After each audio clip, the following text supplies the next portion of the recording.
കാർഷിക ദിനത്തിന്റെ ഭാഗമായി മാറാക്കര ഗ്രാമപഞ്ചായത്ത് കൃഷിഭവന്റെ നേതൃത്വത്തിൽ കർഷക ദിനാചരണവും ഗ്രാമപഞ്ചായത്തിലെ മികച്ച കർഷകർക്ക് ആദരവും സംഘടിപ്പിച്ചു. മാറാക്കര FHC ഹാളിൽ സംഘടിപ്പിച്ച ചടങ്ങിൽ കാർഷിക വിപണന മേളയും കാർഷിക ഉപകരണ പരിചയവും ഇതിനോടനുബന്ധിച്ച് നടന്നു. ചടങ്ങ് കോട്ടക്കൽ നിയോജക മണ്ഡലം MLA പ്രൊഫസർ ആബിദ് ഹുസൈൻ തങ്ങൾ ഉദ്ഘാടനം ചെയ്തു. ഗ്രാമപഞ്ചായത്ത് പ്രസിഡന്റ് സജിത നന്നേങ്കാടൻ അധ്യക്ഷയായിരുന്നു.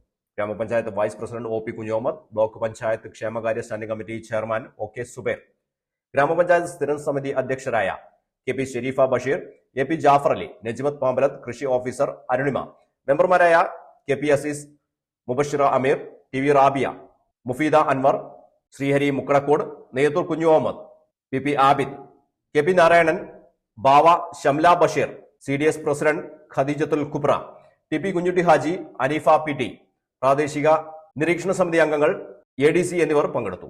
മുഹമ്മദ് അലി ചെരട, ബീരാൻ കരിമ്പനക്കൽ, ഹുസൈൻ പാറത്തൊടി, പരമേശ്വരൻ വാദ്യാൻ മന, ചന്ദ്രൻ ചെമ്പന്മാരിൽ, കുഞ്ഞുമൈദു പറമ്പാടൻ, തായമോ ചെരട, ഷാഫി നച്ചിക്കാടൻ തുടങ്ങിയ കർഷകരെ ചടങ്ങിൽ ആദരിച്ചു.